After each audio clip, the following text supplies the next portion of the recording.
Episode 56 LK November 11, 2023. Characterizing a near neighbor of an indoor residential wood burner who complains.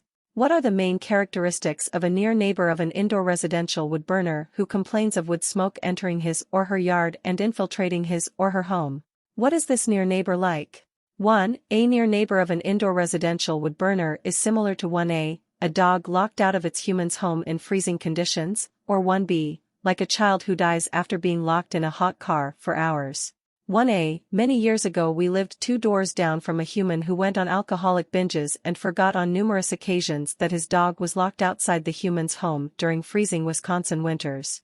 The dog also had an electric fence collar on, that kept the dog inside the perimeter of the alcoholic's yard, so it was not apparent most of the time, to most neighbors, that the dog was freezing in its own yard. On 2 occasions the dog broke free of the electric collar and came to our door. On those 2 occasions we took the dog in to warm it and then we took the dog back to the alcoholic's door. The alcoholic responded, incoherent, smelling strongly of alcohol, to our pounding many minutes after we arrived with the dog on the alcoholic's doorstep. We were renters then, and didn't particularly want to get involved, in other words, we were cowards, and moving on to another rental seemed the obvious solution to our helpless witnessing of this animal abuse. So we moved many years ago from that rental. Needless to say, we were haunted by the real anguish mutely shown by that dog on those 2 occasions.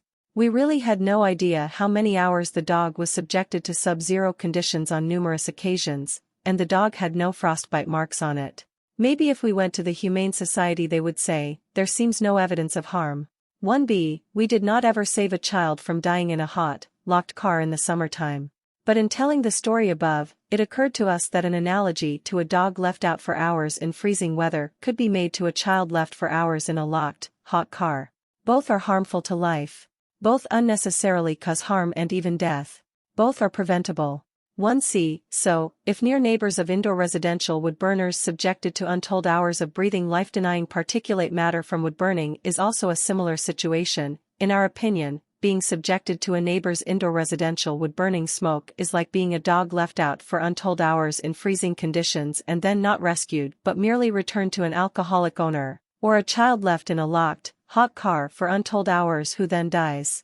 2. The difference between the dog left outside in freezing weather and the child left in a locked, hot car, is that 2A, a near neighbor of an indoor residential wood burner has the power of speech intelligible to other humans, and 2B, the near neighbor of an indoor residential wood burner is an adult rather than a child and can find avenues for complaint. 2C, and armed with statistics of how long and at what level of pollution the near neighbor is subjected to life-denying wood smoke, the adult human near neighbor of an indoor residential wood burner should be able to successfully complain about the life-denying smoke and be heard. Since certification of polluting indoor residential wood stoves as safe is like an electric fence around an alcoholic neighbor's yard, the indoor residential wood stove certification as safe protects the indoor residential wood burner from having the level and duration of indoor residential wood stove pollution measured and that measurement considered as evidence of pollution, with the goal of taking away a polluting wood burning device, just as the confinement of an electric fence protects the alcoholic dog owner from having the duration and effects of freezing on his dog from being observed by neighbors, reported, and the dog taken away from the neglectful and ultimately abusive owner. 3. Near neighbors of indoor residential wood burners who complain about wood smoke entering their yards and infiltrating their homes, consult their personal purple air PM 2.5 monitors, before venturing out in their own yards, like the millions of Americans who experienced Canadian wildfire smoke infiltrating America this summer, consulted Environmental Protection Agency AirNow maps of smoke and fire to be told that day whether the smoke was at a level harmful to their health if they exercised outside, before venturing outside. If the near neighbor of an indoor residential wood burner consulting his or her purple air PM 2.5 monitor, or the millions of Americans consulting AirNow maps saw a harmful level of PM 2.5 pollution, they had the option to stay inside their sealed homes and rely on air purifiers to attempt to breathe clean air.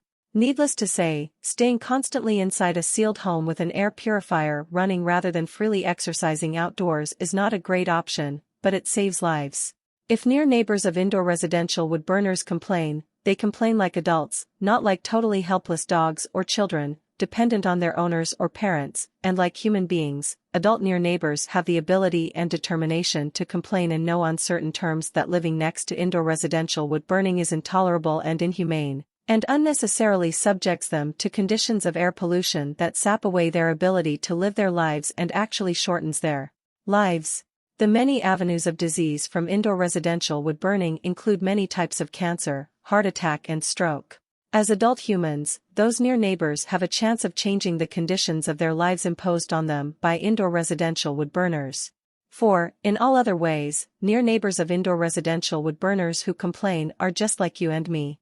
5. But if near neighbors of indoor residential wood burners who complain use purple air PM 2.5 monitors to prove scientifically the duration and level of PM 2.5 pollution they endure, they suddenly have a superpower. A near neighbor, as an adult who can communicate with other adults, can present purple air PM 2.5 statistics of levels and duration of violations of the airspace in their yards and homes, probably to local governments at first to pass ordinances against indoor residential wood stove pollution, resulting in indoor residential wood stoves being taken away. Or better yet, near neighbors of indoor residential wood stove owners could go right to the top and get the federal government to stop using the safe indoor residential wood stove certification as a method of protecting indoor residential wood stove owners, and those indoor residential wood stoves harmful to human life could be taken away. 6. Replay of episode 56 LK just for fun. Stubble burning in Pakistan and India sickened thousands of people and closed schools for days. The solution is below.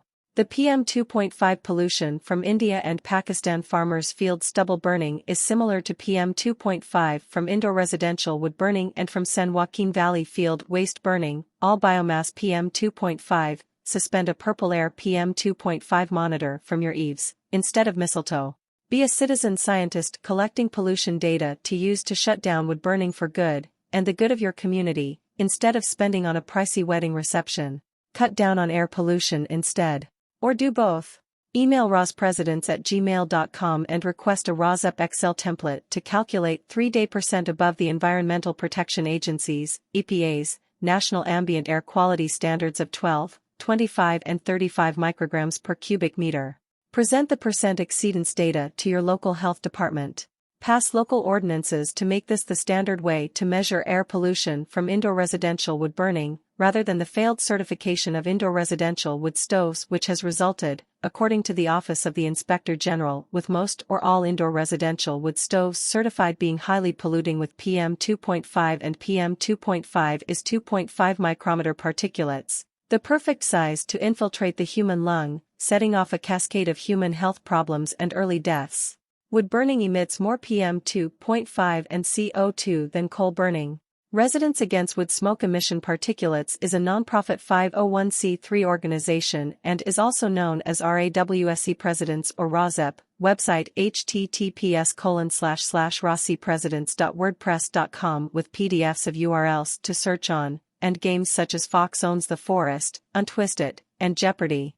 Videos https://www.youtube.com/@rossepresidents4370/videos and https://www.tiktok.com/@rossepresidents podcasts as ROSUP Residents on Amazon Music, Prime Podcasts and Google Podcasts, Pocket Cast, Castbox and Spotify https://open.spotify.com/show/32HFC477GEDBQATSU82L $229 Purple Air PM 2.5 monitor https://www.purpleair.com/product/purpleair-pa-240 power adapter https://www.product/outdoor-power-supply-with-ferrite.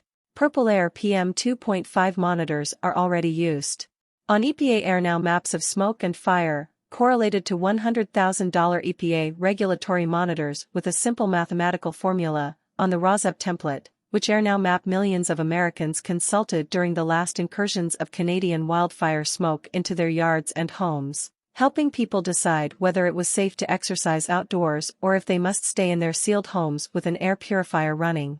7. Episode 56 LL was originally going to be about indoor residential wood burners as people, but that has been done to death.